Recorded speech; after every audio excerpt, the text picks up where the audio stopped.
masipag at makabuluhang paglilingkod.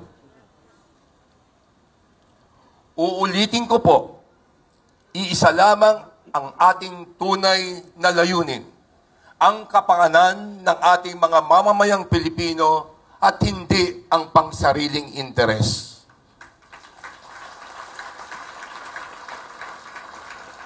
Ipapasa natin ang mga batas na makakatulong sa ating mga nasasakupan at maglilingkod ng may dangal, prinsipyo at paninindigan.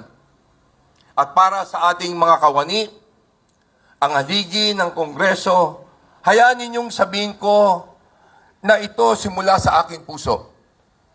Darating din ang araw na hindi ninyo kailangan pang mag-alinlangan o mahiyang sabihin kayo ay empleyado ng Kongreso. Hindi na magtatagal ang bawat isa sa inyo ay makakapaglakad ng taas noo dahil kabahagi kayo at tayong lahat sa pagbabagong ating sama-samang isinusulong. Hindi tayo titigil hanggang hindi natin maabot ang mataas na kalidad ng ating serbisyo at makapagbigay tayo ng dignidad sa ating institusyon.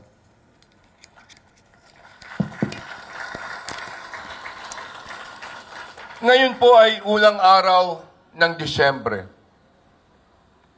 Hayaan ninyo kami, kasama ko ang mga kagalang-galang na miyembro ng Kongreso na magbigay pugay sa inyong sakripisyo, sa araw-araw ninyong pagsisikap at sa hindi matatawarang dedikasyon sa ating bayan. Dahil sa inyo, may pundasyon ang aming mga advokasya. Dahil sa inyo, may direksyon ang aming mga panukalang batas. At dahil sa inyo, may pag-asa ang ating mga mamamayan. Ngayong papalapit na ang Pasko, hinihikayat ko ang lahat, magpakatatag, maging liwanag, maging tulay ng pagkakasundo, maging dahilan tayo sa bagong pag-asa.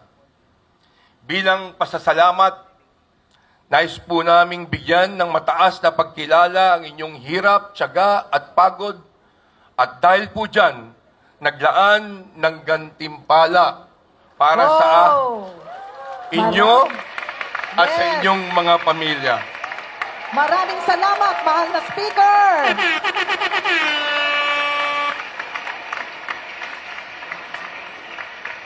Mukhang yun ang pinakamalakas na palakpak, ha?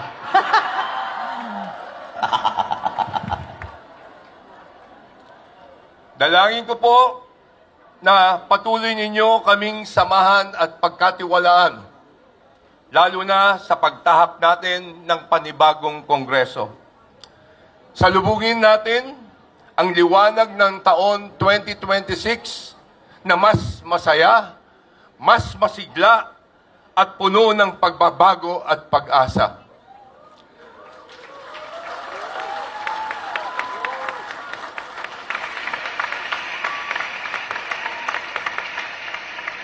Maya-maya, bago po ako magtapos ng aking mensahe, alam ko marami sa ating mga kawani ang naghihintay ng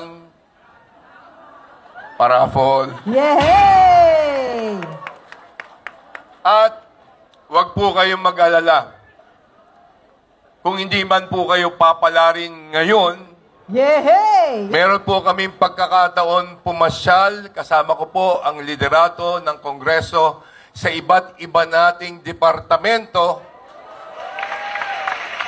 At doon meron din po tayong parafol.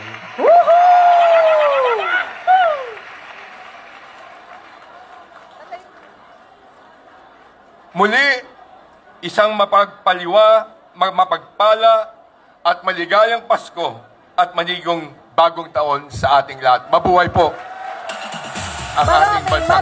Maraming salamat, mahal naming Speaker Bossy D.